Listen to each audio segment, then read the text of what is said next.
the Spanish ambassador and his team in particular, Commissioner Johansson and Vice President Skinas, all the negotiating teams, our administrators and assistants who have worked tirelessly to reach this provisional agreement. I wish good luck for the Belgian presidency now and the teams in finalising the work and bringing these files across the finishing line. And the Belgian Prime Minister assured me last week during the European Council that he was ready to take it on from the Spanish one.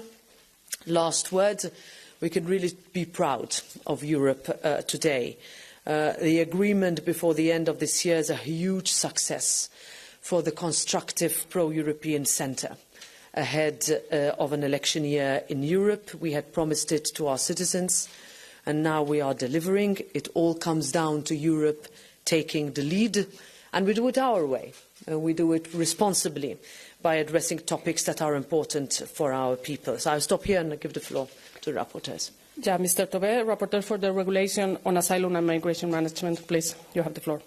Well, thank you, President. I must say that I fully agree that I feel proud today, proud for Europe. After 7 years of political deadlock, we're finally there. We did it. And I think we are really at a crossroad now. We either are on the path there where member states independently try to handle the migration issue, or we try to find different ad hoc solutions. But now finally we will have a comprehensive approach, both when it comes to the internal and external dimension, that we will work together and we will cooperate. And I also strongly believe that this will rebuild trust. Not only rebuild trust between member states, but also rebuild trust from citizens that wants us to handle migration in a better way. The RAM file, AMMR, depending on your favorite frame to say it, it has been a very tough negotiations, let me be clear on that. But I must say that I'm very thankful to all my shadows, the support from the President, the support from Commission, and also Council, to finally make the perfect balance that makes us build a majority that I hope is going to be strong behind this migration pact. We will now finally have a binding solidarity mechanism. This is not a small thing. This will mean that we will finally have every member state actually taking responsibility, not only a few member states. Yes, this will be done through flexible and voluntary contributions. I would like from the European Parliament to raise one specific question that was one that we negotiated to the very end, and that was extremely important for the European Parliament. And that is, of course, that we have many member states that come under specific migratory pressure due to search and rescue. And I think it is clear now that what you will find also in the agreement, we have now finally a recognition that we have member states that are under a special migratory pressure due to SAR, and we will also have a clear earmarking percentage of the solidarity pool that we will establish. This will mean a lot for many countries, and specifically I would like to mention Italy. Lastly, I would like to say that I also think this is, of course, about making the situation better for everyone. I would say for migrants that are now in the hands of smugglers. Many of them even, unfortunately, die on the Mediterranean Sea. We are now slowly taking back the control from the smugglers when it comes to migration in Europe. We will do it with cooperation in third countries, but also make sure that we have a policy that will work also on the ground. Thank you. Mr. López Aguilar, Rapporteur for the Crisis and Force Majeure Regulation, please, you have the floor. Good morning to you all, and thank you for attending. It is my honor and my pleasure to share this podium with President of the European Parliament, Roberta Metsola, and my colleagues, Tomás Tobé and Fabián Keller, excusing those rapporteurs who couldn't make it, because we are coming out of the conclusion. right of the conclusion of a lengthy, extremely hard working negotiation. For the last couple of days, I kept saying good evening, good morning in continuation, non-stop, because we have not slept a wink in the last couple of days. 2 nights, overnight, negotiating round the clock. And coming out of this negotiation being concluded, it is understandable that we are not here to lecture on the technical details, but to make a political assessment. And my political assessment is that, finally, we came to rules which are to be in place, binding for all the member states. So overcoming a situation which has been described not only as unsatisfactory, but untenable. A situation that we have seen so far, a sequence of action-reaction, no strategy, no far-sighted European scale of response. That means individual member states left on their own, European citizens crying out, "Where is Europe?" whenever they have seen themselves in such situations in dire straits. You talked of Malta, you come from an island that have seen it real tough. I come from an island too, the Canaries, who have seen it real tough. And I have heard that cry many times, where is Europe? Where is the European scale of response? We are putting it in place. We are building up a system.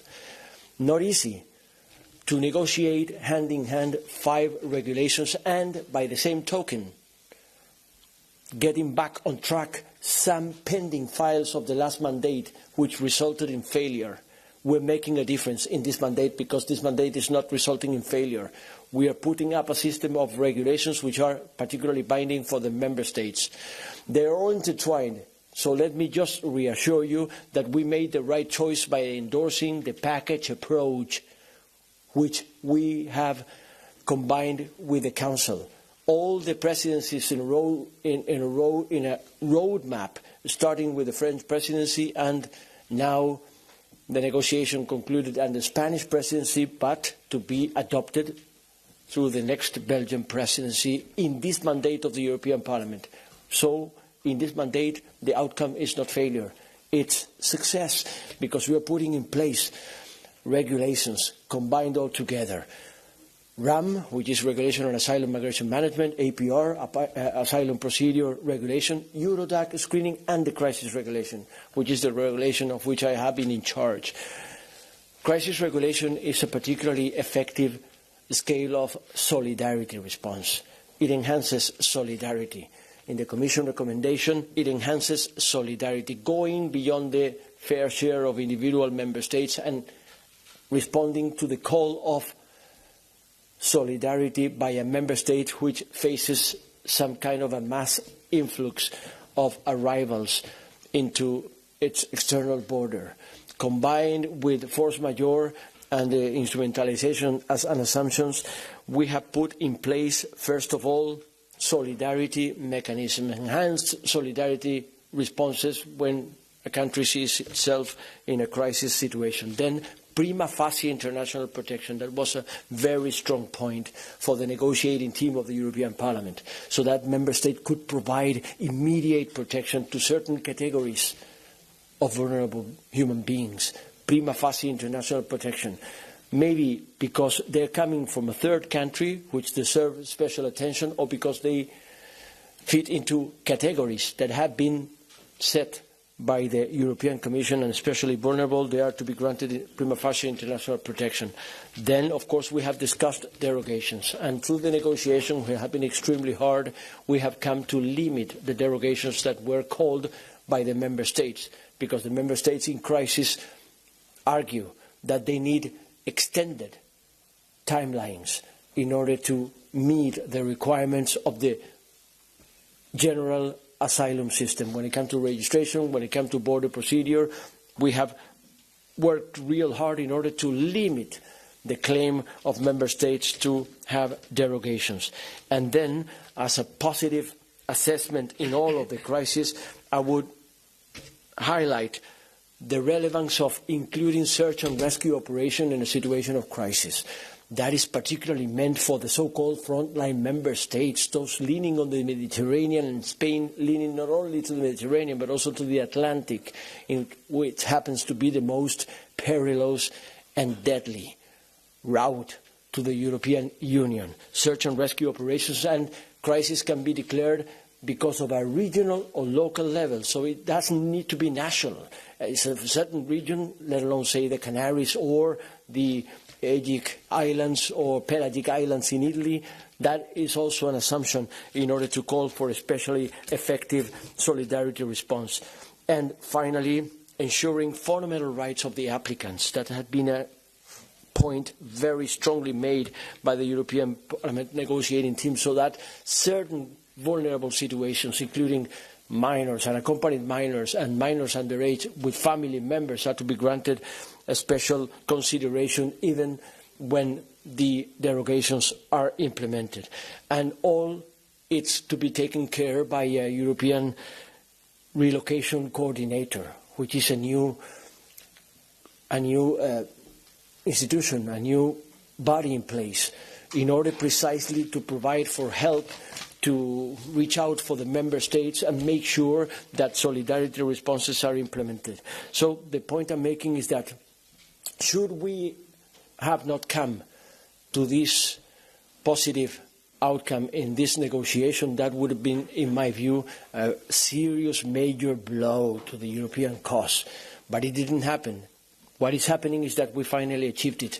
And so we're sending a message that finally the European Union is to honour the mandate of Article 80 of the Treaty Functioning of the European Union, striking some kind of an acceptable, reasonable balance between shared responsibility and solidarity, binding solidarity, obligatory solidarity when it needed.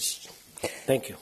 Madame Keller, rapporteur for the Asylum Procedures Regulation, you have the floor. Merci beaucoup. Je vais, si vous le voulez bien, m'exprimer en français. Ça va changer un peu de langue. À mon tour de vous dire, voilà notre émotion d'avoir obtenu un deal.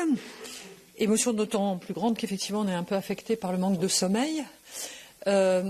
Notre joie et frustration, ou difficulté à la fois, parce que construire un compromis, accepter un accord, c'est aussi renoncer et puis obtenir. Et nous pouvons être très fiers d'avoir un corpus de textes, un ensemble de textes et 10 textes vraiment européens. Pour la plupart, à l'exception de 2, ce sont des règlements. Donc ce seront les mêmes règles qui s'appliqueront dans tous les États membres. Et ça, c'est une avancée majeure face à cette immense contradiction que nous vivons depuis une trentaine d'années. La zone Schengen, libre circulation, gérée entièrement à l'échelle européenne, et puis l'asile et la migration, une compétence fondamentalement nationale, même si des directives étaient déjà applicables. S'agissant de mon texte, c'est un texte qui porte sur les procédures. Elle prévoit donc que dans l'enchaînement de l'enregistrement de toutes les entrées irrégulières aux frontières, c'est le texte screening, une procédure accélérée à la frontière pour les personnes qui ont peu de chances d'obtenir le statut de réfugié. C'est une disposition importante qui va nous permettre de gérer mieux et plus efficacement des procédures complètes avec l'ensemble des droits des personnes respectés, mais sans tarder, dans un délai maximum de 6 mois, procédure, appel et retour inclus. Le reste des personnes seront intégrées dans la procédure ordinaire. Ces procédures seront aussi plus efficaces pour tous. Nous avons mis une série de délais en place, d'exigences. Ce texte intègre également un ensemble de droits supplémentaires, une aide juridique pour chacun dès la phase administrative. Elle n'était pas octroyée jusque-là, de manière à ce que les personnes connaissent parfaitement leurs droits, puissent être informées et conseillées. Tous les mineurs obtiendront un représentant, c'est-à-dire une personne adulte, compétente, nommée pour la représenter, considérant que, puisque c'est un mineur, il a besoin d'être d'être épaulés. Il y a aussi un droit à être entendu, droit à recevoir les explications sur les procédures et un monitoring global des droits fondamentaux. Là, je voudrais, en tant que plutôt que de shadow du règlement RAM de Thomas, dire combien la solidarité obtenue de haute lutte est un pas considérable en avant et sa gouvernance qui a fait l'objet de longues discussions centrales, comme le dispositif qu'il a évoqué s'agissant des personnes arrivant à la suite d'un sauvetage en mer en grand nombre. Je voudrais vous dire que je suis profondément humaniste et cette loi, avec mon groupe Renew, et cette loi respecte pleinement nos valeurs. Elle a été construite sur une majorité classique au Parlement européen, autour du centre, rassemblant socialistes, centristes et PPE, et c'est cela les majorités robustes et qui représentent bien, laissant tomber les extrêmes de droite ou de gauche, le cœur des électeurs européens et donc la majorité au Parlement européen. Donc, pour toutes ces raisons, nous pouvons nous réjouir d'être ici ce matin, tous ensemble, entourant la présidente qui n'a pas épargné son énergie pour nous fédérer, pour nous réunir à des moments délicats au cours des 3 années et demie passées. We have now time for questions. Please state your name and the media you work for. If you are connected remotely, please turn on the camera and press the speak button when given the floor. We have a question there. Thank you very much, Vincenzo Genovese from Euronews. Thank you all and congratulations. I have some questions for Mr. Tobé. If in the RAM is still there the comprehensive pool of 30,000 relocation per year, and if it's still there the financial contribution of 20,000 euro for each relocation that a member state doesn't want to take in. Then for Mr. López Aguilar on crisis regulation, is there any specific case in which relocation are mandatory at all? I mean, they cannot be replaced by any financial contribution, by any other kind of help. And then if you can please explain how is triggered the crisis situation and who is deciding when to trigger it. Thank you very much. Okay, I will start then on the first questions. Yes, I can confirm that in the solidarity pool we have kept the number of 30,000 and also the number of 600 million euros that is in the text. And of course, this is the minimum. You have all the opportunities, of course, if we're in a situation where we can see that the needs are bigger, the opportunity is there, but this will be the minimum. We have accepted this from the European Parliament side, and for us, the main focus when it comes to the solidarity pool was, as I mentioned in my introduction, to secure that we have a quicker and more robust support when it comes to disembarkation and search and rescue operations. And as to the question related to the crisis regulation and the solidarity measures, let me just reinstate that you see us here, lawmaking process live on the stage. This is how it is, the European Union. We adopted a mandate of the European Parliament in which relocations were the mandatory solidarity, and that was the ultimate expression of solidarity in the crisis regulation. And then came the Council, which is also in place, resisting the mandatory relocation solidarity as the only possible choice. So we have strived real hard for years. It's been a hell of a fight, real tug of war in order to come with a response that is accepted by both institutions, the Council and the European Parliament, which is to have the final say when it comes to the second reading of the legislative procedure. And that final outcome means that, first, the Commission proposal in its implementing decision will propose the solidarity measures to meet the requirements by the member state which claims itself in a crisis situation. Second, there will be, first choice, the use of the pledges available in the solidarity pool, which is stated in the RAM regulation.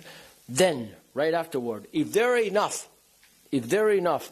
not enough response in the solidarity pool in order to cover all the needs, then member states will be requested by the Commission to pledge additional solidarity measures adopting to be incorporated in the Council implemented decision, which is to be proposed by the Commission.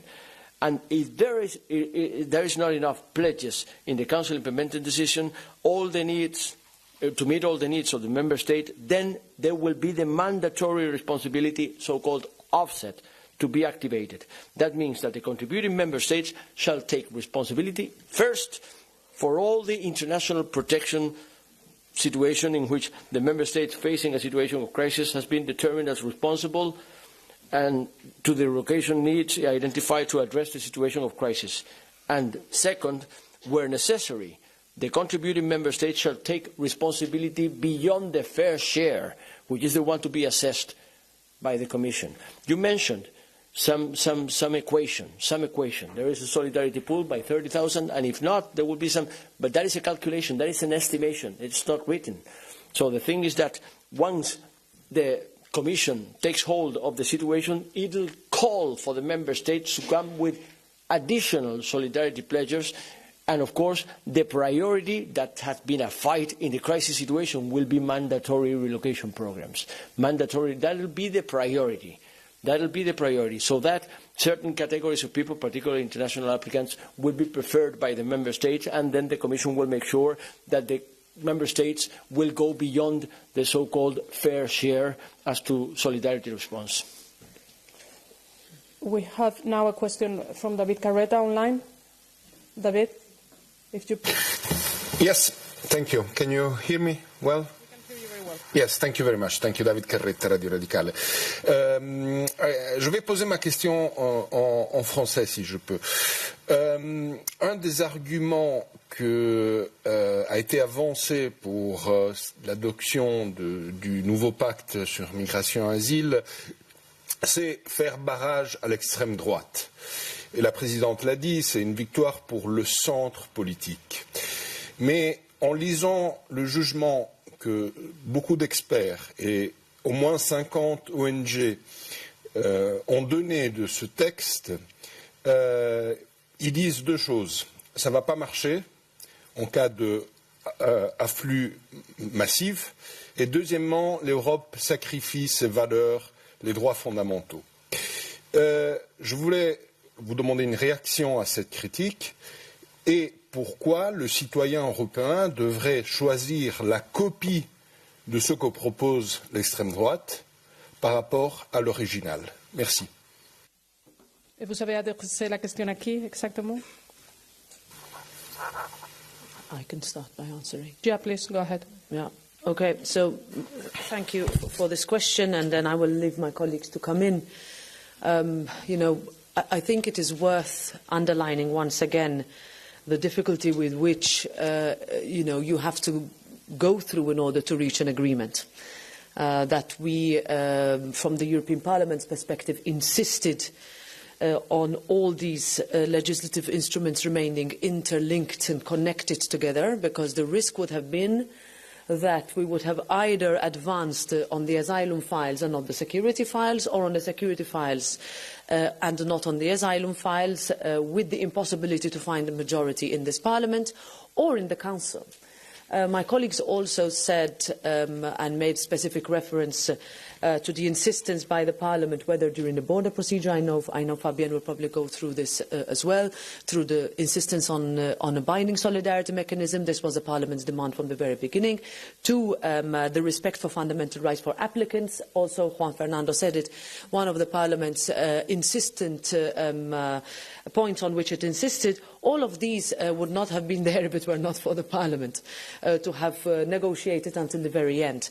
And that should not be underestimated. I said in my opening remarks that this package is not, all the policy and how we try to legislate and legislate a very complex issue is never perfect.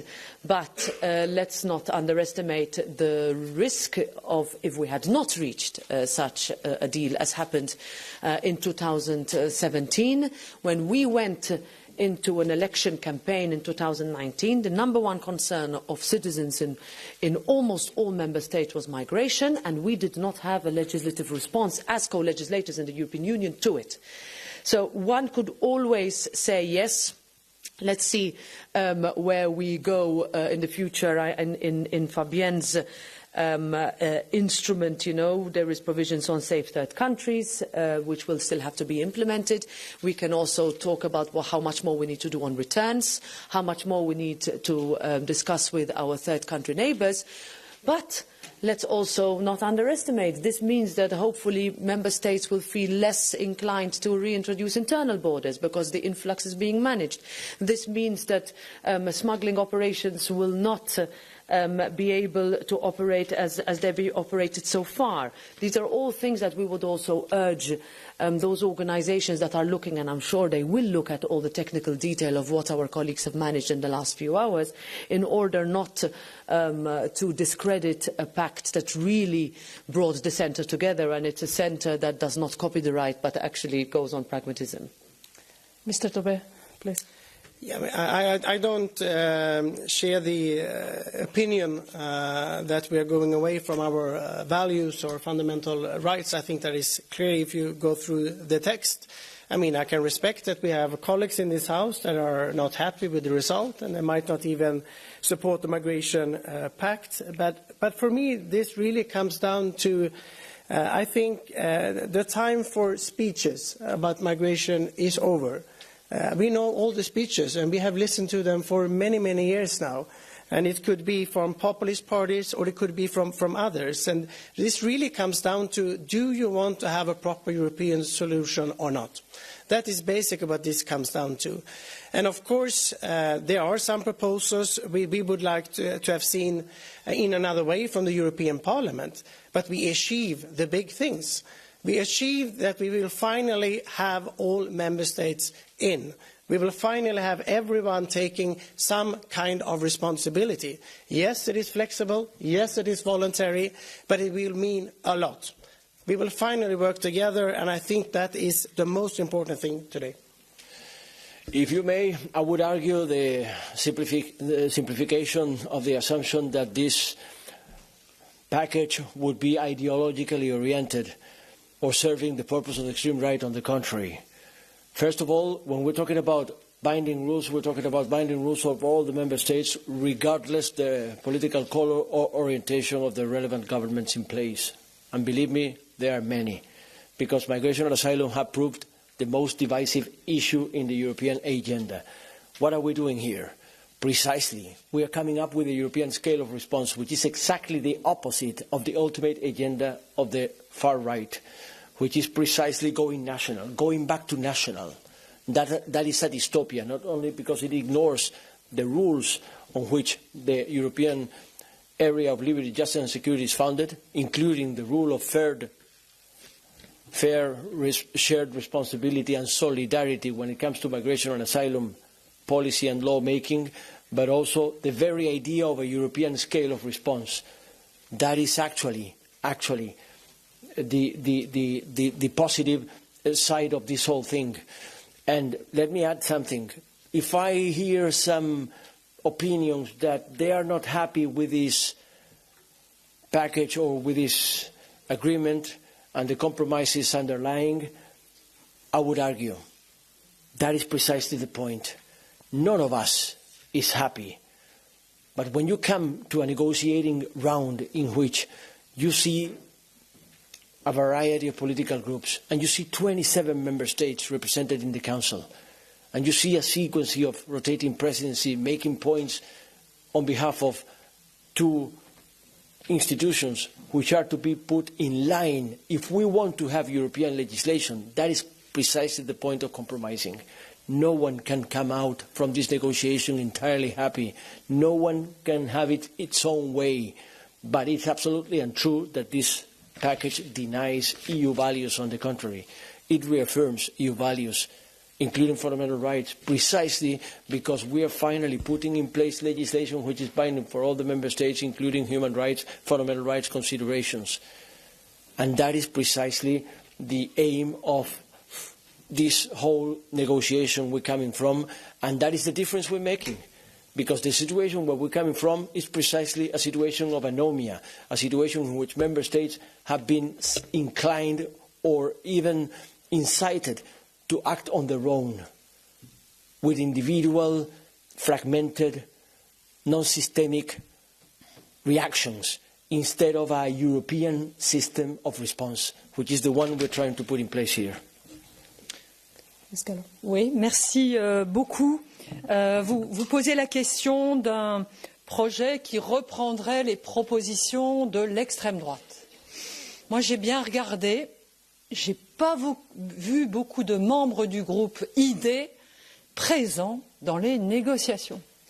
Ils dénoncent les problèmes, mais sont absents pour construire les solutions. C'est normal, ils se nourrissent du problème. Sur le fond, ces textes ont un vrai équilibre, checks and balances, entre l'organisation, la fixation de règles qu'on applique. Et moi, j'ai un règlement qui est un règlement qui réglemente les procédures, leurs délais, leurs rigueurs. Oui, toutes les personnes qui vont entrer sur le territoire européen de manière irrégulière seront enregistrées. Nous devons savoir qui est sur notre territoire. Mais ces personnes auront aussi des droits, je les ai décrits tout à l'heure, je les rappelle, une aide juridique dans l'ensemble de la phase de l'asile et le monitoring des droits fondamentaux pour qu'ils soient réels. Gérer plus rapidement les personnes qui ont très peu de chances d'avoir l'asile, c'est aussi faire que nos systèmes d'asile soient moins encombrés par des personnes nombreuses qui attendent des délais beaucoup trop longs, qui sont en fait inhumains, qui leur sont imposés. Gérer des procédures efficacement, complètement, mais avec rigueur. C'est aussi faire en sorte qu'il y ait à un moment donné moins de personnes présentes dans les procédures et donc qu'elles puissent être mieux accueillies, mieux respectées. Enfin, il y a un point assez important qui est la question de la mise en œuvre de ces règles. Les règles, c'est bien. La réalité, le suivi, la pratique de leur mise en œuvre sera essentielle. Et nous, au Parlement européen, nous nous sommes engagés à assurer un suivi, déjà dans la phase préparatoire, puisqu'il y a un différé, dans l'application des règlements, puis ensuite dans la mise en œuvre des textes. C'est la réalité vécue par les personnes qui sera tout à fait centrale. We have another question in the room, please. Go ahead. Markus Becker with Der Spiegel. My colleague mentioned it earlier that a big number of experts are saying that this reform will change little on the ground. But let's assume for a second they're all wrong, and it will change a lot.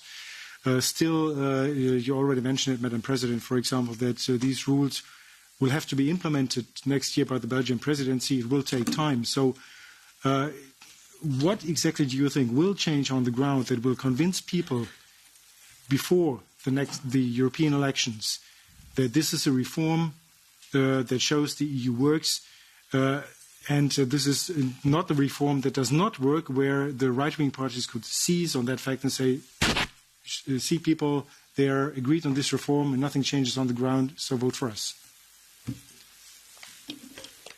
So, for me, on this, my colleague said it in the responses to the previous question. I mean, we are here to build rather than destroy. We face, in this Parliament, but also we see it in different national, situations, where the extremes of the political spectrum would vote against anything, simply because for them it is better as their platform for the European elections to say that they are against rather than they are for.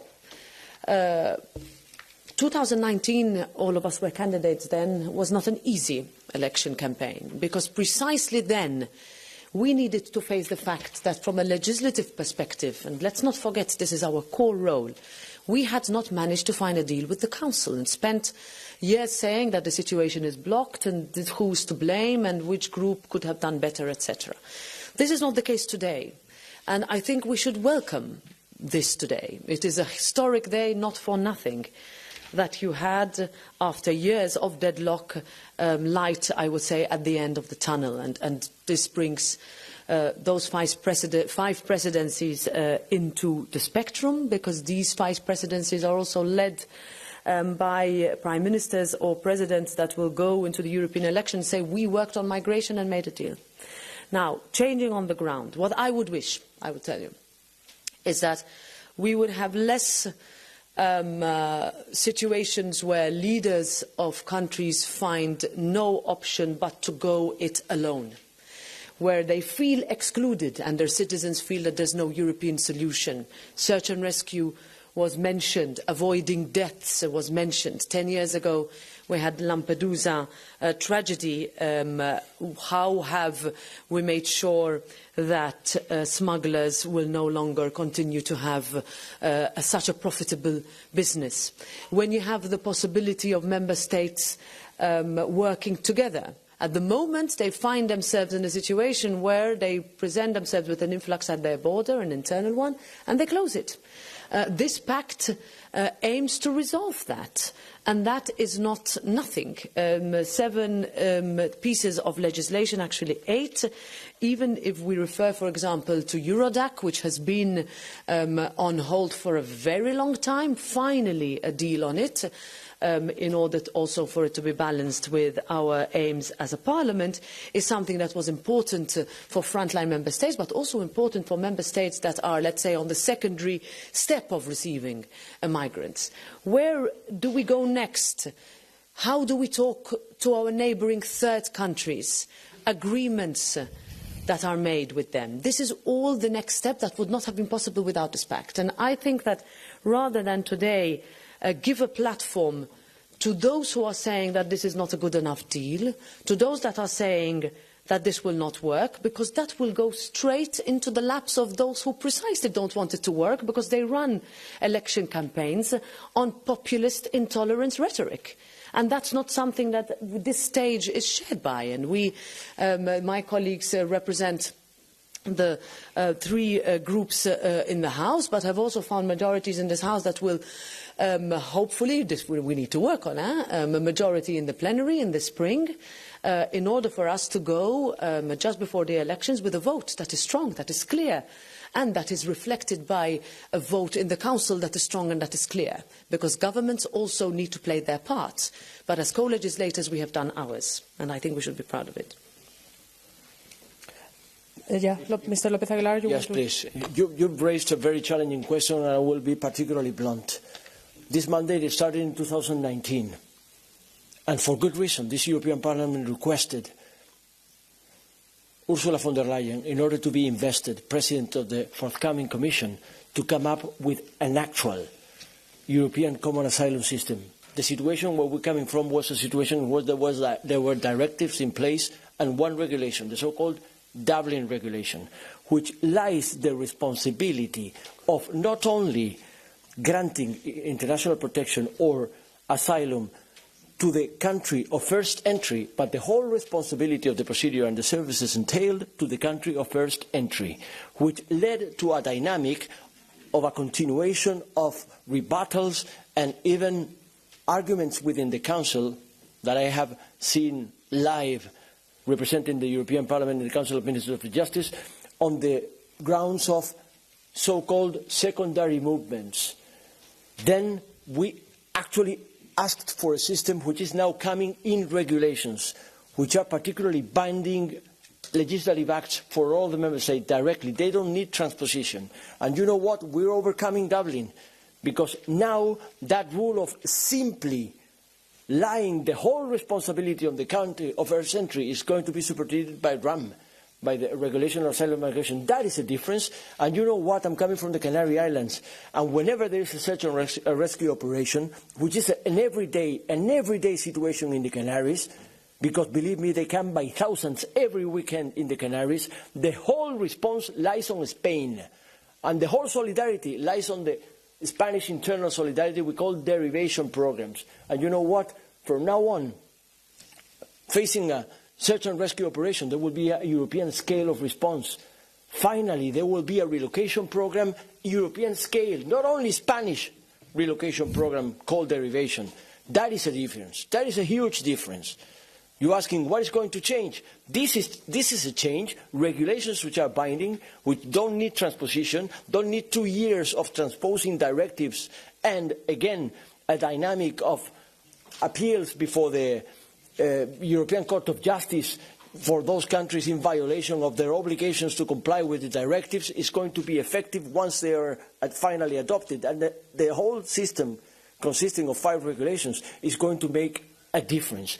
Of course, needless to say, that at a European scale, there is no such thing as a miracle overnight. It's not going to happen in 24 hours, but certainly it's going to make a difference as to the situation we're coming from.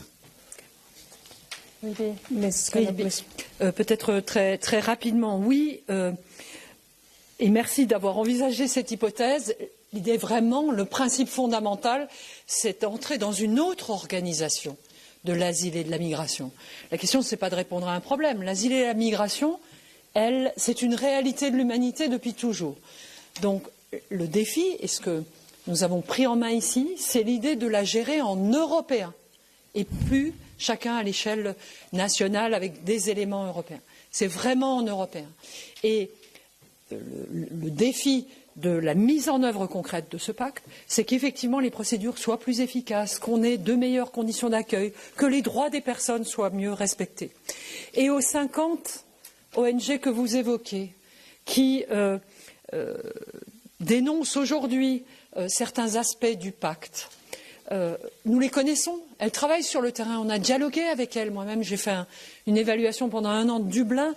On sait bien que le système actuel n'est pas satisfaisant. Donc oui, nous voulons sortir d'un certain nombre de dysfonctionnements et de situations humaines extrêmement difficiles.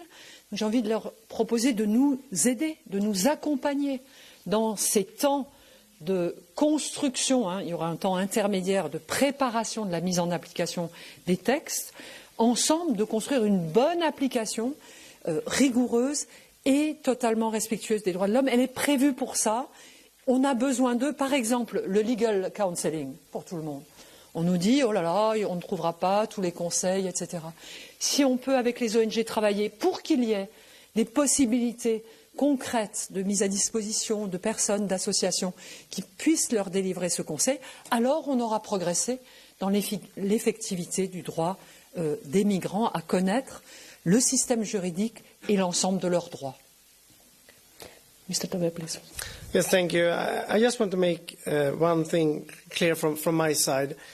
This has never, for me, been about a strategy for the next European election, or that we have a rise of populist parties in Europe. For me, this has been on the content that we need a European migration policy. And I think that is also important to remember. And I would also say, we will see in the vote later on, I think with the 3 responsible groups that you can see up here today, we will work hard to get even more support. We might even also get support from some responsible parties, also from the ECR group. Let's see. I think the most important thing here is content, and it's the division if you want to have a European migration policy or not. That is what this will be about, and that is what's going to be clear in the vote, I would say, in plenary.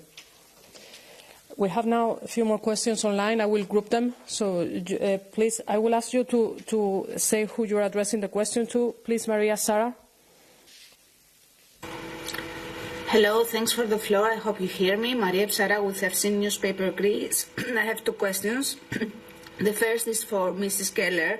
I wanted you to confirm if it is true that the first-line countries will be required to build prison-like reception centres on their borders to register migrants and process their asylum claims. Will Greece need to build even more? Because now we have facilitation centres for migrants that arrive to the Greek islands. Should Greece, for example, build another building like a prison for the people that will not be identified as asylum seekers?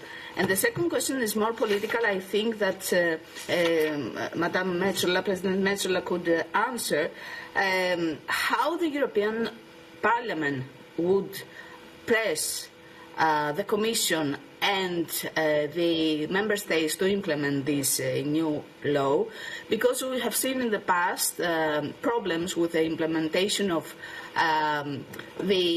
for example, rule of law conditionality. Member States will try to avoid the implementation of this law, so how would the European Parliament press the Member States to implement it? Thank you. Thank you, Maria. And we also have Philippe Cousin. Please, Philippe. Can you hear me? Yes. So my question is, well, your best guess when it comes to when you think the main parts of the pact will be implemented and put into practice.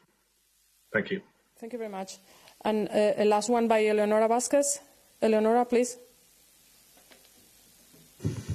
Hello, can you hear me? Yes. Thank you so much, Eleonora Vasquez from Euractiv. I have a question to Mr. Aguilar. If in the non-state actor definition was exempted NGOs, one question for Mr. Tobe on the solidarity pool, if it is confirmed that that the information of the solidarity pool, so how member states will contribute and how, will be classified information, so we will not have the possibility to see it. And one last question for Mr. Keller, Mrs. Keller, about the possibility of detention during the border procedure. And one last question, actually, for President Metsola on the political approach and the political environment around the pact. Do you think this deal was affected by the election period? Thank you. Thank you. I will give the floor to the President now. Yeah, so I will answer two questions, one by Ms. Psara and one by Ms. Vasquez. So how will the European Parliament press the Commission? We will do our job. We always do our job. You have seen it over the past years.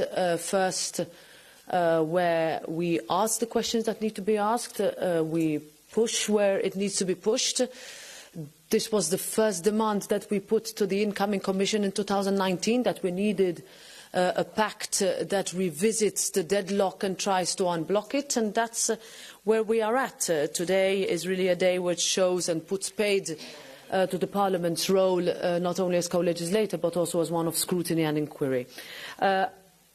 There will always be member states that either try to push back the deadline or try not to implement. But this is legislation and there's a procedure for that. The Commission is guardian of the treaties, it's guardian of the implementation of legislation, and therefore where member states do not implement, then there are measures that are taken as in any other instrument. But I would turn it around. Today you hear, and I was present last week, the European Council, where most of my exchange was dominated by the migration pact, that there is a real desire by those prime ministers and presidents, heads sitting around the table, to have this pact, to have had an agreement, because they themselves put their European political agenda on this line, because they are against, they are along the years having had to push against the narrative of better to destroy than to build. So Thomas said it earlier, the time for speeches is over, now is the time to implement, and I think it's in the interest of member states to look into really the possibility of having this migration policy that all of us as political representatives that want and believe in Europe have promised to work on. On the political approach, We had a deadline set, which is the end of 2023. This will leave us with the next few months on final sort of legal scrubbing, looking at the recitals, etc., making sure that from a legal linguistic point of view, but also final versions of the texts will match and will be able to be implemented with a vote before the elections. We were pressed for time, of course, but there is no better way than to say that we recognise the urgency and we pushed until we managed. So we will continue to do that until the very end of this mandate, to go to an election campaign with quite a lot of successes underneath our belt, as we would say in English. Madame Keller, if you want to reply to the questions. Oui, concernant la journaliste grecque, la construction de reception centers dans les pays de première entrée. Il sera en effet nécessaire d'avoir des lieux d'accueil, à la fois pour pouvoir réaliser le screening et pour accueillir les personnes dans le cadre de la zone d'attente qui est prévue, fiction of non-entry, pour les personnes qui suivront la procédure aux frontières. Mais ces structures ne seront pas forcément physiquement à la frontière, puisqu'elles auront besoin de personnel compétent, des éducateurs, des gardiens, des policiers, pour faire à la fois les procédures et accompagner les personnes. La Grèce a déjà un certain nombre de centres, certains seront tout à fait adéquats pour assurer cet accueil. Le mot de détention qu'a utilisé Eleonora de Ractive n'est pas exact. Il s'agit de zones d'attente et toutes les formes de restriction de liberté, y compris les plus faibles, peuvent être utilisées, je pense par exemple à l'assignation à résidence, qui, si l'autorité nationale l'estime, peut être tout à fait suffisante pour des familles qui sont en cours de procédure, qui sont demandeurs et qui, je le rappelle très majoritairement, ne posent aucun problème s'agissant de questions de sécurité. Donc, cette question de la détention, je sais qu'elle est au centre des inquiétudes des ONG. C'est pour cela que je m'engage moi-même à poursuivre le dialogue avec elle à ce sujet, pour que les solutions se construisent les unes après les autres et que la gestion se fasse sur le terrain de manière la plus humaine possible, avec de toute façon comme contre-pouvoir ce monitoring qui est dans les textes. Mr. López Aguilar, you also received questions, please. Yes, I would like to thank Eleonora Vázquez for the question raised by Euroactive. Yes, there is a triple choice of crisis situation assumptions, crisis, force majeure, and instrumentalization. But when it comes to instrumentalization, the reference to non-state actors has been corrected by the European Parliament. It is referred exclusively and only to hostile non-state actors. And there is a recital making absolutely sure that it will be no grounds, absolutely no grounds for targeting NGOs, particularly humanitarian NGOs, who are absolutely excluded of the instrumentalization response. Having said this, I will add this consideration. Instrumentalization was not in the mandate of the European Parliament, but it is only clear that it was a request, an insistent request, an unconditional request by a relevant number of member states represented in the Council through their governments. And you know what? This is what playing the European game is about. No one is on its own.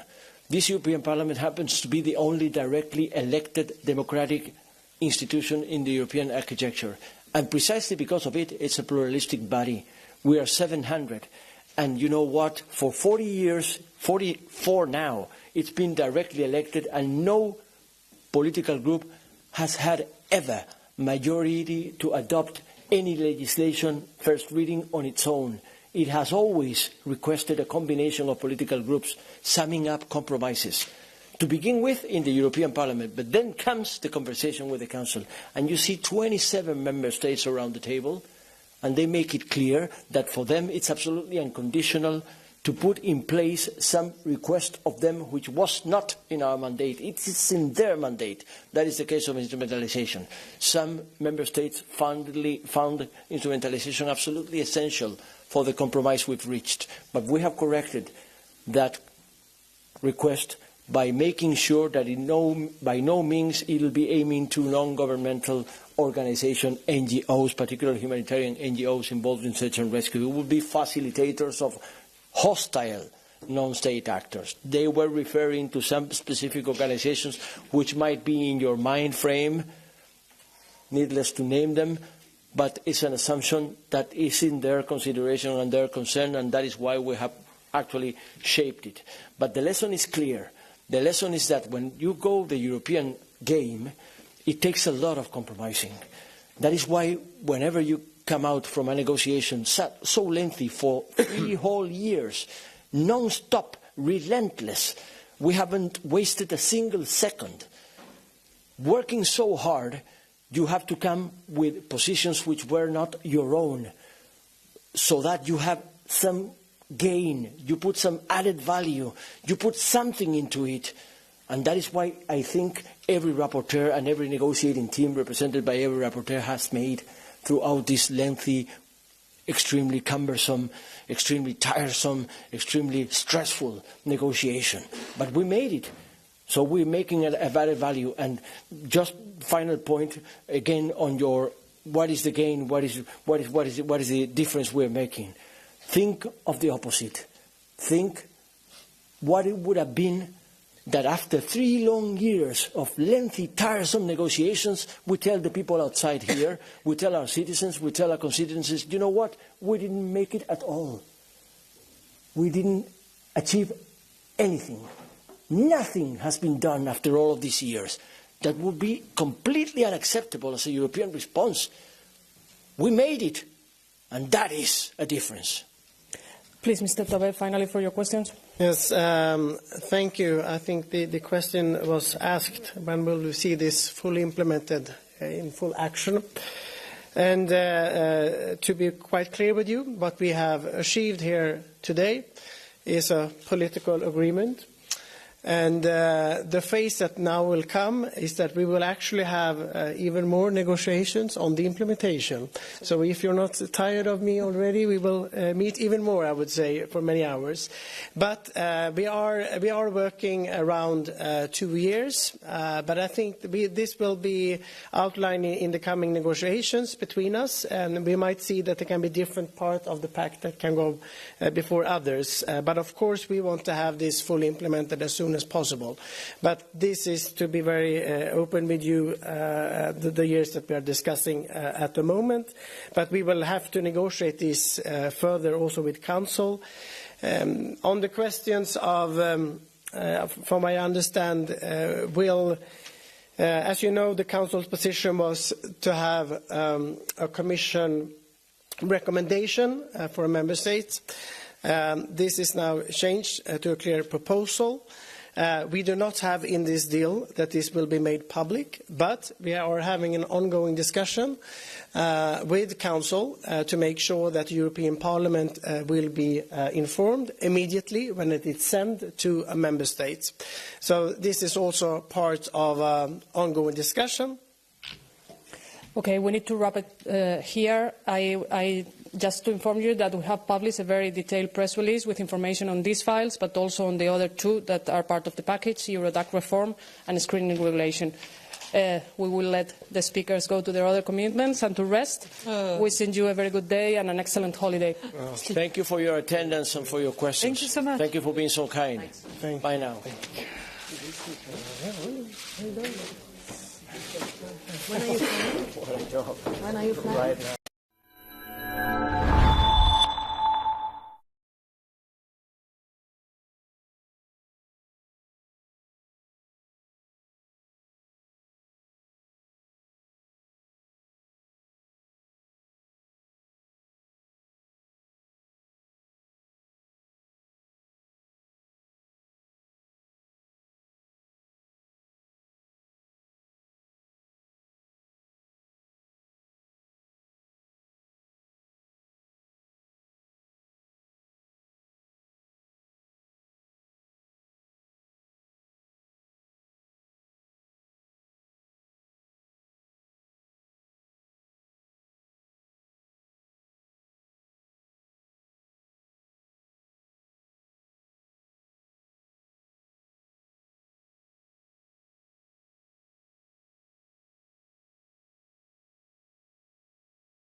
Good morning, everyone. And sorry, I have an echo here.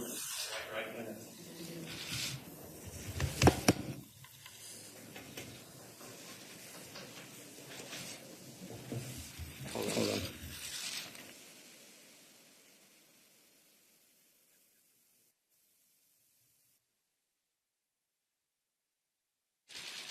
Let me try again.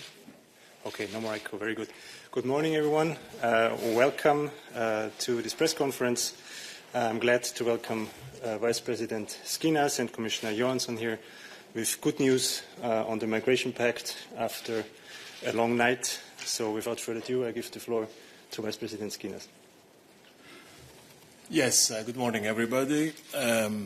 Over 3 years ago, on the 20th of September 2020, on this very podium, in this very same room, together with Ilva, we presented our proposals for a new pact on migration and asylum.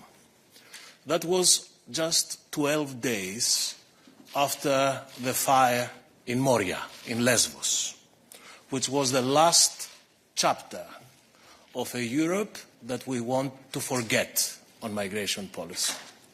And today, with this historic agreement, we are opening a new chapter of a Europe of migration that we want to be proud of. Moria, Calais, Lampedusa are everything that we do not like. It's everything that testifies to the lack of Europe, the cost of non-Europe. And the proposals we have tabled and are being approved today recognize that every member state has issues that need to be addressed on a comprehensive, holistic European migration policy.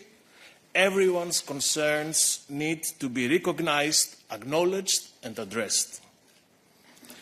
And as of this morning, at 8 o'clock, we do have the agreement on this holistic European framework. This is a proud testament to the fact that Europe can deliver solutions on issues that matter to the many. And this is the case on migration. Of course, my wholehearted congratulations go to the negotiators in the Council, the Spanish Presidency and the Parliament, and of course to Ilva, who has been at the helm in each and every trilogue for weeks now. She has not slept much in recent days, but you could not tell. With this agreement, we have put our packed house on a solid footing. You may remember that I would always like to present the pact proposals as a house with 3 floors. Well, last night's agreement poured the concrete, the cement, into the ground and the first floor of the house. The ground floor is external borders. With the agreement, we are introducing a new and mandatory screening at all borders of all arrivals. In a second stage, all those unlikely to get asylum will have to go through mandatory fast-tracked border procedures with streamlined procedures for dealing quickly with asylum claims and efficiently processing returns of those who have no legal reason to be under the European Union's protection. This system will create a seamless procedure at our external borders, which will ensure that people are quickly channeled to and through the right procedures at all times. If this is the ground floor, the first floor, also agreed today, is the solidarity floor. The agreement provides for strong solidarity mechanism where we ensure that member states always get the support we need. Whoever pushes the solidarity button would have the certainty that the system will provide for the needs. And this new system will be one in which solidarity will become the norm, the rule. The day-to-day of migration management in Europe in the future will be characterized by efficient procedures and effective solidarity. And at the same time, where solidarity is provided for, the system will always leave member states with an alternative to relocation. In this way, we have managed to strike the right balance, including by providing stronger solidarity measures for crisis and force majeure situations, and catering for situations of instrumentalization, of which we have seen many in these 4 years. We still have the third floor of the house, or rather the roof, which is the external dimension, our relations, partnerships with countries of origin and transit, with which we have done an incredible amount of work in this Commission. Ilva, the President, Oliver Verhelyi, Jutta Urpilainen, Josep Borrell, we have all consistently and in a very coordinated way have organized migration diplomacy with our neighbors, and we will continue to do so. So there you have it. As we have announced many, many times in this press room, these proposals are a connected whole. Everything connects to everything else. It is a system which is grounded on EU law, financed by EU resources, and creates a single circuit: screening, border procedure, asylum procedure, return, solidarity. And as you can see by the slide behind me and the puzzle that will be circulating, we now have all 14 pact proposals agreed on every single file. This is a resounding success, a great European success, and I think will also be, together with the vaccines, together with our support for Ukraine, and together with the new next generation EU, this will also be a big legacy issue for the von der Leyen Commission. Thank you. Thank you very much, Vice President. Commissioner Johansson, please. Thank you. This is a great day. It's a historic day. And when I was tasked by Ursula von der Leyen to unblock the blocked situation on migration and make the co-legislators, the whole EU, agree on a new pact on migration and asylum, I know that many were thinking that that will never, ever be possible.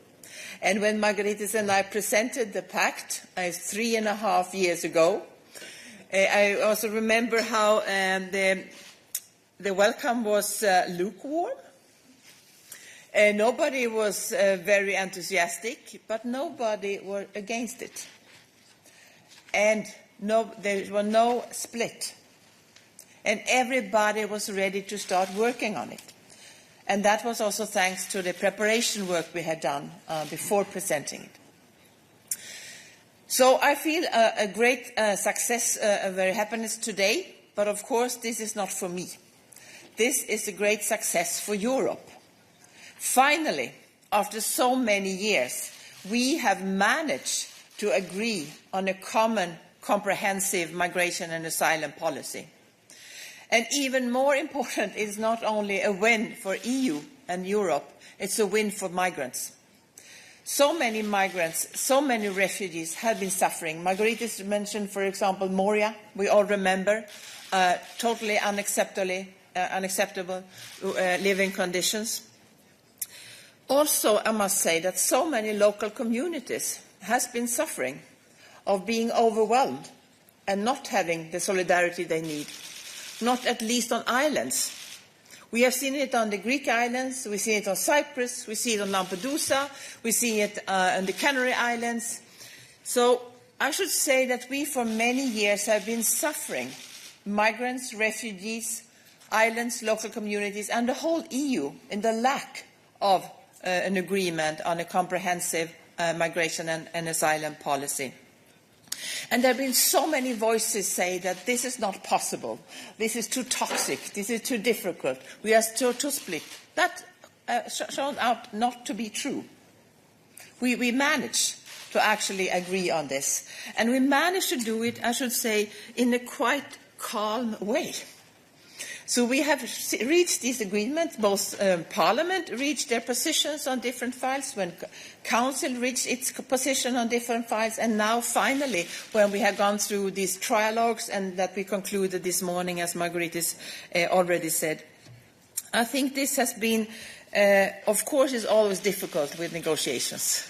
I should lie if I said something differently. But I should say it has also been very constructive and quite calm, actually, and really focusing on reaching the goal. And I think one of the successes for this negotiation has been the close cooperation between the 5 presidencies and the European Parliament. They agreed, and we have seen this step by step by the French presidency, who actually unblocked a situation with the working file by file in the Council, then with the Czech presidency, who managed to prepare for the very difficult part on the balance between solidarity and responsibility, the Swedish presidency, who turned this into legislative text and managed to have agreement in the Council on 2 very difficult and important files, and finally now with the Spanish presidency, it has been amazing what they have achieved with all the negotiations, and now that we come to this agreement. And now we will wait for the Belgian presidency to start with a very important implementation of all this. Because this is going to start in a few months with the implementation. And this is, of course, of the utmost importance. So I think this is a great day of success for Europe and for political cooperation, and to take into responsibility for our common challenges. Margaritis already mentioned some of the important part of the pact. I will not repeat that, but I will present it, will say like this. What we achieve is a better protection of the right to apply for asylum. It's a better protection of the living conditions and the dignity of the asylum seekers. It's a swifter process for those not in need of international protection, and it's swifter returns to countries of origin for those not eligible to stay in the European Union. And it's a solid system for a mandatory solidarity between the EU member states. And it's also a swifter process for the responsibilities sharing between the member states. And I think this is a very important answer to the EU citizens that have been waiting for this answer. We need to manage migration orderly. And we need to be able to do that. We have to do it together. No member states can do it alone. We have to do it together. And Margaritis also said it's not enough even to do it in the EU, which this pact is about, of course, our EU legislation. We also need to do it together with our partners in third countries, along the routes, countries of origin, countries of transit. Otherwise, we can't manage migration. But when we do so, we actually can manage migration. And migration is something normal. Migration has always been there, will always be there. Our task as Commission, and Parliament and Council, as the co-legislator, is to manage migration in an orderly way together. And today is a great day because we have achieved this comprehensive and very good pact on migration and asylum. Thank you very much, Commissioner. We have also, a bit before this press conference, published a statement and a fact sheet giving you hopefully a good overview of the whole pact files. And now, without further ado, we will take time for your questions. So, please, Jorge.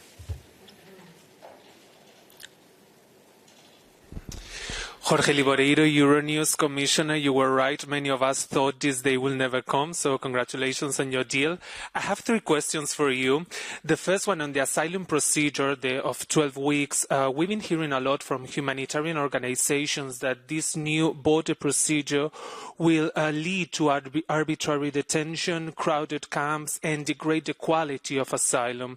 So how can you ensure this won't be the case, that member states, especially frontline nations, will be be able to manage this border procedure, which is fast track, with the respect for fundamental rights? And then a second, on the solidarity mechanism that you just explained, you have these three options for member states to contribute. What will happen if a member state, after perhaps changing government, refuses to contribute to this solidarity mechanism? Do you think you will be in this perpetual back and forth with member states and perhaps even launching infringement procedures to make them contribute to this solidarity? And just finally, a third question on returns. This has been a problem for the EU, that returns are not being carried out, that countries of origin do not take back the migrants. If this doesn't improve the issue of returns, how can the pact be a success on the ground? Isn't it everything dependent on the returns? Thank you.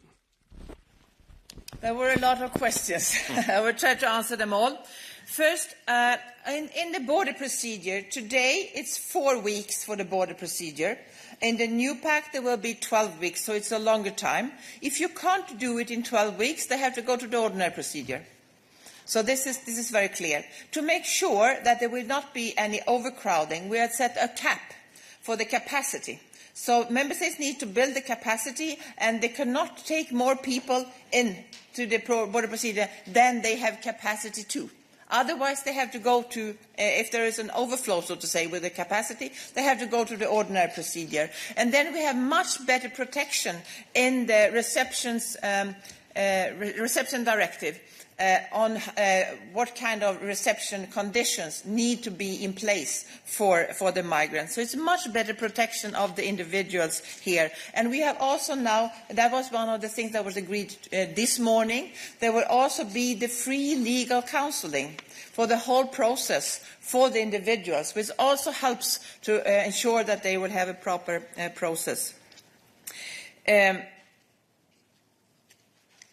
Yes, and of course, as always, if a member state will not comply to the EU legislation, it's the role of the Commission as guardian of the treaty to act. But can I also say that when we started this journey together, Margaritis and I traveled around to meet with a lot of all governments, and we have been working on rebuilding trust between member states. And I think that we have a situation today shown by that we have a broad majority in the Council for the pact, shown by that we could get a unanimous decision to, for the first time in 20 years, activate the Temporary Protection Directive, that we have now are carried out a voluntary solidarity mechanism with a lot of member states that are part of it. We have seen a lot of all member states actually acting together to solve problems. So I think that is important to continue building on a mutual trust between member states, and they realize that they can. This is a win-win situation when they help each other, and it's a lose-lose if they don't.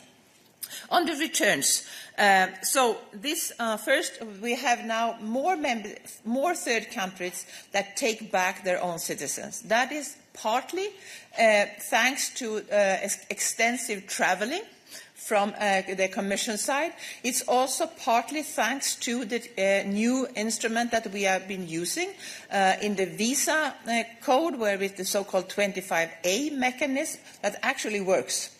When we put sanctions or measures on visas, and then third countries start to cooperate much better. But that will not be enough. We also need to be better on our side, and that's why we have appointed a return coordinator. We set up a very good high-level network of return experts from the member states. They have now launched a return roadmap with 5 different joint actions that will be carried out. And we have seen, for example, this year, already an increase with the numbers of returns with more than 20%. Of course, more needs to be done, but we are actually making progress in this area. Thank you very much. Diego, please. Thanks, Diego Velázquez, Luxembourg Wort. It's a question for Vice President Skinas. I'm fully aware of the technical complexity of the file and the political difficulties around it.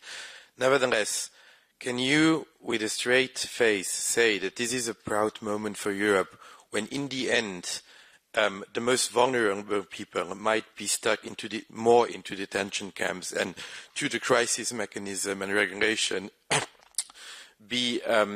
suffer from more expeditive procedures and be derogated from the actual protection they could claim? Thank you. Well, Diego, let me put this differently. The European Union has the biggest and better regulated internal market in the world. We have the second world currency of reference. We have a functioning democracy. We bought vaccines. We have a recovery fund. And for years now, we don't have a migration policy. So if you ask me, am I proud for making everything possible to give the European Union a migration policy framework at last? Yes, I'm very proud.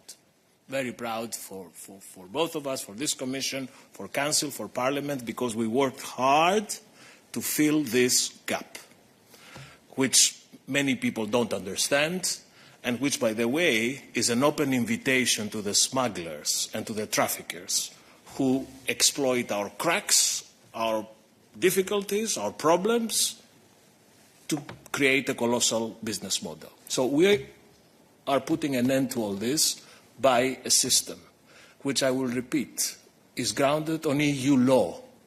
It's rules-based. It has all the necessary guarantees of human rights and fundamental rights. It has checks and balances. It provides at all stages for everyone who claims to be under the asylum protection of the Union to do so in full legality, but also ensures that when someone arrives at the Union external border, something has to happen. He has to be checked, screened in terms of security, in terms of identification, in terms of likelihood to obtain asylum or not. So yes, this is a system that, of course, we are hours after it has been agreed. We have to see it formally enacted, and we have to see it work in practice. But I would never mark this day by taking it from the perspective that you are taking it. On the contrary, I would very much hope that the system will, for once, at last, will provide a comprehensive, holistic, cohesive, and European way of managing migration. Thank you very much, Vice President. Rosie, please. Thank you very much, Rosie Burchard for DW. About the border procedures, could you just spell out for us what happens for families with children and children more broadly, what changes under the crisis mechanism, and how you think that represents a good deal for migrants? Thank you. As for the border procedure, everybody can be in the border procedure if they come from a country with a very low recognition rate. That means that they are probably not fleeing war and prosecution. But you can never be sure. So everybody has the right to an individual assessment for their asylum application, and also the right to appeal. That goes for everybody in the border procedure. Now, the co-legislators have agreed that if there is not enough capacity, families with children should not be into the border procedure. They should be deprioritized. Unaccompanied minors should not be in the border procedure at all. And also that we have set up special conditions for the conditions that have to be met in the reception at the border procedure, especially for vulnerables and families with children.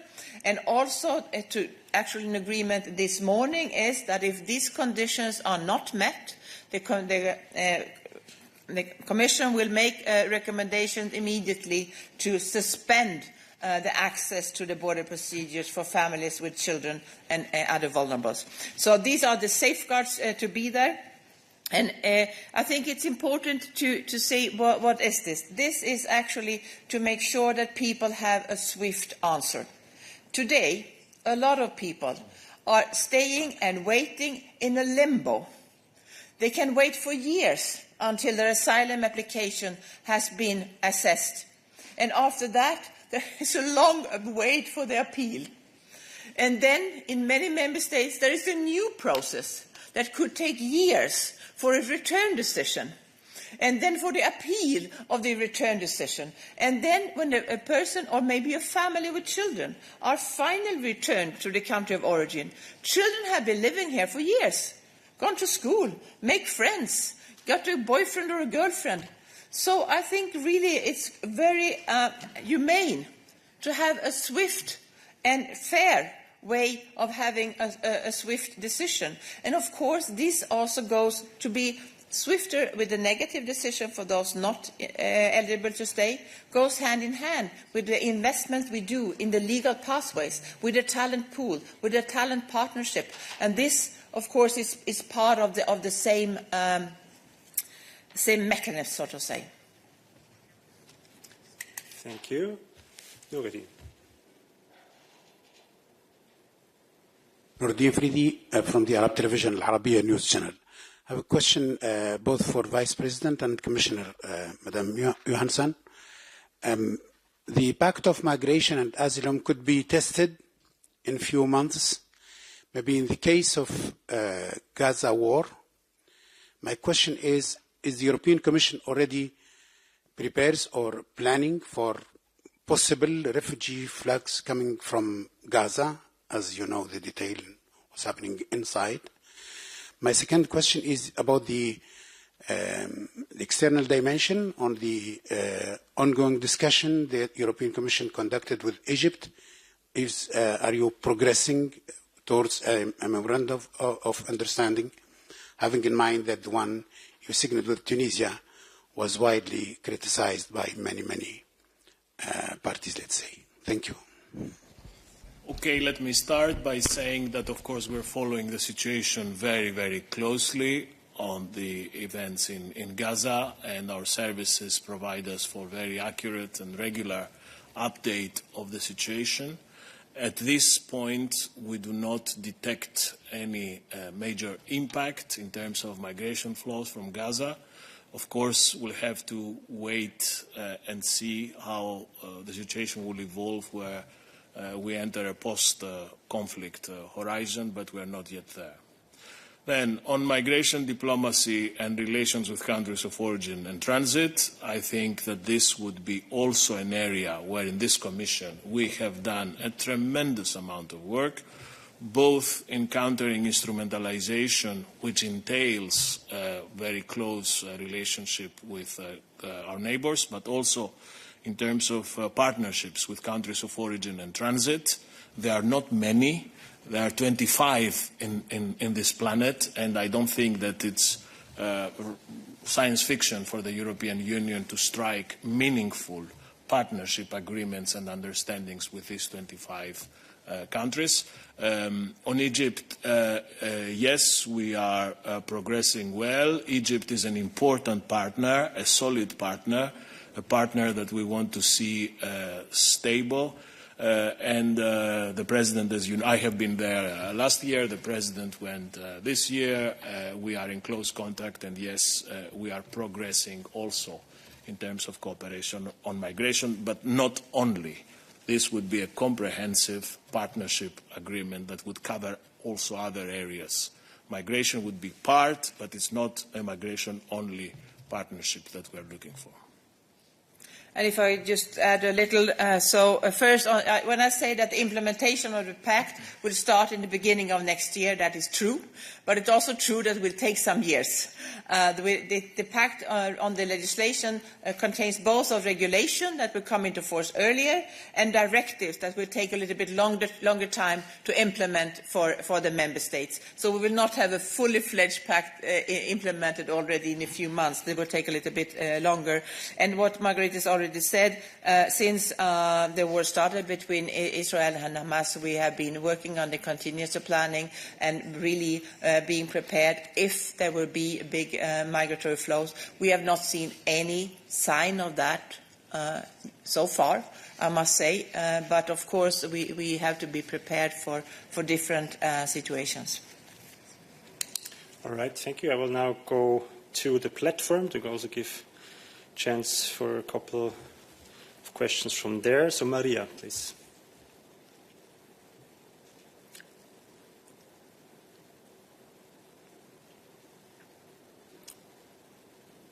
Maria, are you there?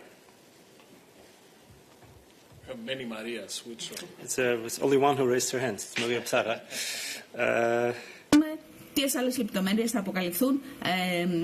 Okay, she's on the phone.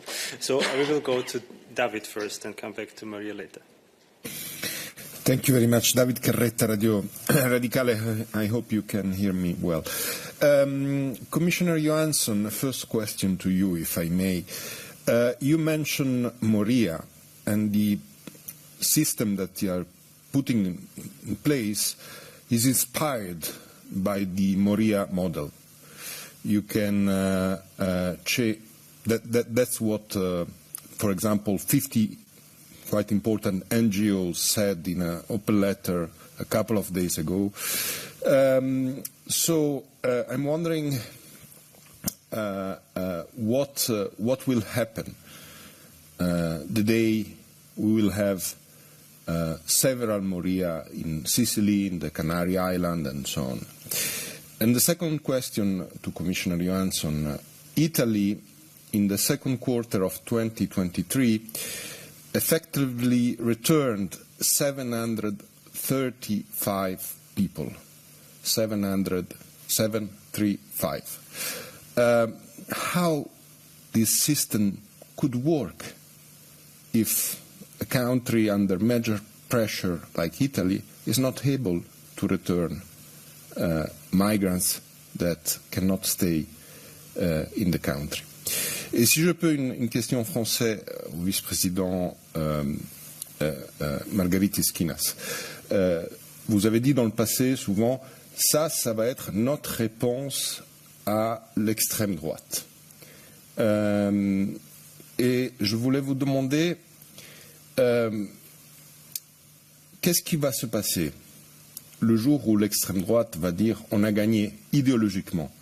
C'est ce que dit l'extrême droite en France, après la loi sur la migration du président Macron, et c'est ce qui dit, d'une façon ou de l'autre, des personnalités politiques de la droite dure. Qu'est-ce qui va se passer en fait? Est-ce que les électeurs ne vont pas choisir l'original au lieu de la copie? Merci. Yes, first, this is saying that there will be new Morias is totally fake. This is simply not true. This is absolutely the opposite. I said after the Fire Moria, no more Morias, and now we are delivering on no more Morias. This is actually what the pact is about, that we are setting up proper reception conditions with a lot of safeguards for the individuals, a proper access to the asylum procedures with caps and guarantees to make sure that we will not be overcrowded, and adding to that a mandatory solidarity system.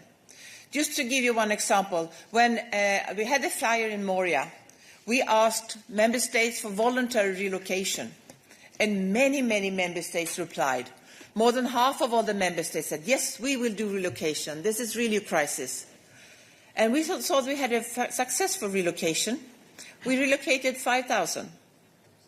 Now, co-legislators have agreed to set out on a yearly basis relocation for at least 30,000.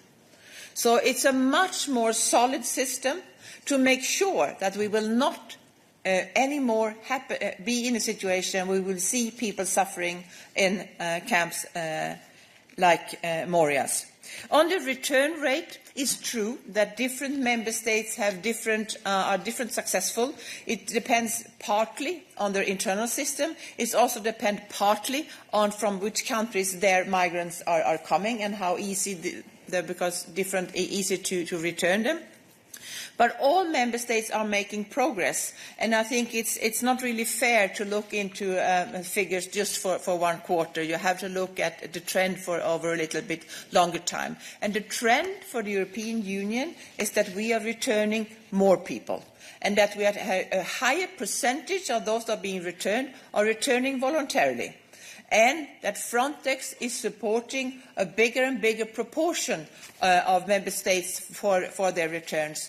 And as I answered to another question, we have a lot of things that we are working on now, specifically with the roadmap, with these 5 actions that member states now are working on to improve the return rate. Oui, et en ce qui me concerne, cher David, je suis vraiment étonné que tu puisses décrire ce qui se passe aujourd'hui comme la continuation de Moria. C'est justement le contraire. Moria, c'est l'inspiration pour produire ce système. Et d'ailleurs, je me souviens, lors de mon audition au Parlement européen, je m'étais engagé devant le parlementaire européen que je vais travailler pour que la honte de Moria soit quelque chose du passé. Et je suis vraiment très fier aujourd'hui de pouvoir affirmer que j'ai tenu cet engagement. Ceux qui vous doivent des explications sur Moria, ceux qui l'ont créé et ceux qui l'ont toléré. Dans cette commission, nous l'avons corrigé. Maintenant, je ne conçois pas le rôle de commissaire comme une espèce de commentateur politique des événements politiques en Europe. Ce n'est pas notre boulot. Notre boulot, c'est de produire de politique et défendre l'intérêt commun des Européens. Alors, je n'entrerai pas dans cette analyse de qui va voter quoi.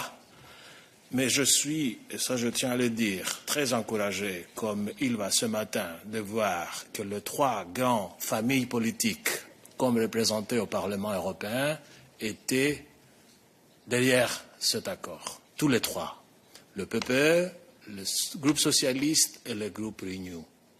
Et même le groupe ECR, si j'ai bien compris, au moins une grande partie du ECR va se rallier à cet accord puisqu'un de leurs était rapporteur dans le dossier Eurodac. Alors, qui ne vont pas suivre? L'extrême droite. Ça ne me préoccupe pas. C'est tout à fait prévisible. Et ça ne nous gêne pas du tout. Ça nous convient d'avancer avec le reste et d'avoir l'extrême droite à côté. Merci. I'll take another question online. Thomas.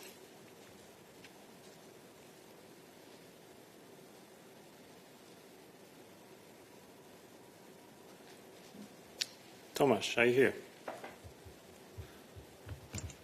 Can you hear me? Yes, now we can. Please go ahead. Okay. Tomasz Bielecki, Gazeta Wyborcza and Deutsche Welle. I have one short question, just to be precise, on mandatory relocation. Is only in the case of in the regulation of crisis management, is the rule of alternative to mandatory relocation preserved after the trialogue? I'm asking because it was a red line for the European Parliament on one side and for the Council on the other. So is relocation non-mandatory also in the regulation on crisis management? Thank you. The answer is yes. It's not a mandatory relocation, neither in the AMMR nor in the crisis proposals. But there is a mandatory solidarity mechanism, and this mandatory solidarity mechanism is mainly based on people solidarity. And there are strong mechanisms, and even stronger in the crisis legislation, to make sure that the outcome will be enough relocation, even without a mandatory relocation for each member state. I'll give another try to Maria online. Can you hear me, maybe? Yes, now it works, Maria. Thank you very much. Sorry for before I was live on radio. I would like to ask in Greek the Vice President, if I may. Κύριε Αντιπρόεδρε, γεια σας. Θα ήθελα να σας ρωτήσω στα ελληνικά για να είναι κατανοητό σε όλους όσοι θα μας ακούσουν. Τι αλλάζει για τις χώρες πρώτης υποδοχής και ειδικά για την Ελλάδα αυτή η συμφωνία? Αν μπορείτε να σταχυολογήσετε 3 ή 5 σημεία. Πώς θα εφαρμοστεί αυτή τη φορά και πώς θα διασφαλίσει η Κομισιόν το γεγονός ότι ακόμα και αν υπάρχει infringement procedure, ο εκάστοτε Ορμπάν δεν θα πάρει τελικά αυτά που θα ζητήσει απειλώντας, εκβιάζοντας, και τελικά ποιο είναι το χρονοδιάγραμμα της εφαρμογής αυτής της συμφωνίας? Ευχαριστώ πολύ. Αρχίζω από αυτό το τελευταίο. Το χρονοδιάγραμμα εφαρμογής της συμφωνίας είναι μόλις η πολιτική συμφωνία που πετύχαμε σήμερα περάσει και από την τυπική έγκριση της Ολομέλειας του Ευρωπαϊκού Κοινοβουλίου και του Συμβουλίου Υπουργών και δημοσιευθεί στην επίσημη εφημερίδα των Ευρωπαϊκών Κοινοτήτων, πιστεύουμε δηλαδή στις αρχές του επόμενου έτους. Τώρα, το σύστημα έτσι όπως θα προκύψει, νομίζω ένα σύστημα που κυρίως θα βοηθήσει τις χώρες που βρίσκονται στα εξωτερικά σύνορα της Ευρωπαϊκής Ένωσης, οι οποίες στην τωρινή συνθήκη ουσιαστικά δεν έχουν κανένα κοινοτικό σύστημα ρυθμιστικής αξίας, έχουν απλώς κανόνες, άλλους διεθνείς, άλλους ευρωπαϊκούς, άλλους δικούς τους. Έχουμε ένα patchwork δηλαδή ρυθμιστικό. Το νέο σύστημα δίνει αυτή τη ρυθμιστική σαφήνεια.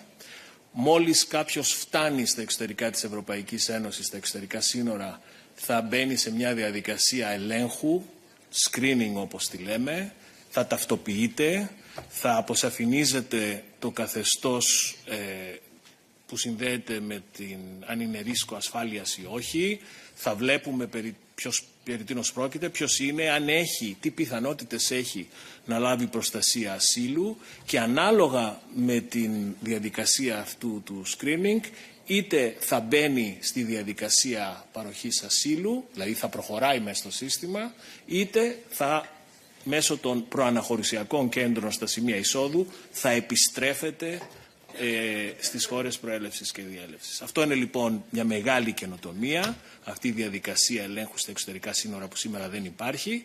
Άλλη μεγάλη καινοτομία, το είπε η Επίτροπος μόλις, είναι ένα υποχρεωτικό σύστημα αλληλεγγύης.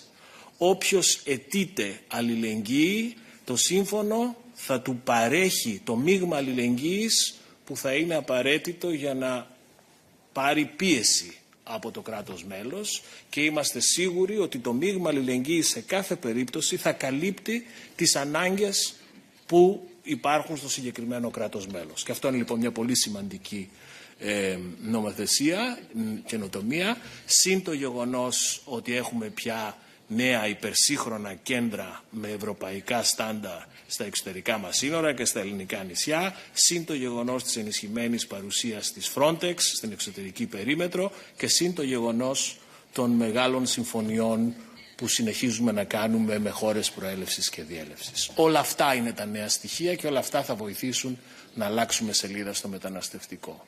Όσο για, και δεν θα αναφέρω κυβερνήσεις, το κάνατε εσείς κυρία Ψαρά, όσο για το κατά πόσο είναι πιθανό κάποιος να αρνηθεί να εφαρμόσει τις υποχρεώσεις που προκύπτουν από το σύμφωνο, η απάντηση είναι προφανής.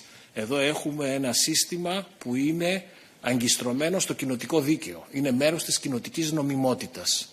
Άρα η Επιτροπή έχει την ευθύνη και την αρμοδιότητα να απαιτεί τη σωστή εφαρμογή του, και όποιος δεν εφαρμόζει το κοινοτικό δίκαιο σε αυτόν τον τομέα, όπως όλους τους άλλους τομείς, θα υφίσταται τις κυρωτικές διαδικασίες, οι οποίες μπορούν να φτάσουν μέχρι το δικαστήριο, πρόστιμα κτλ. All right, thank you very much. We will have to close soon, but let me take one last look if we have any further questions in the press room. No, that does not seem to be the case in any case. So then thank you very much for participating. Thank you very much, Vice President, Commissioner. This closes the press conference.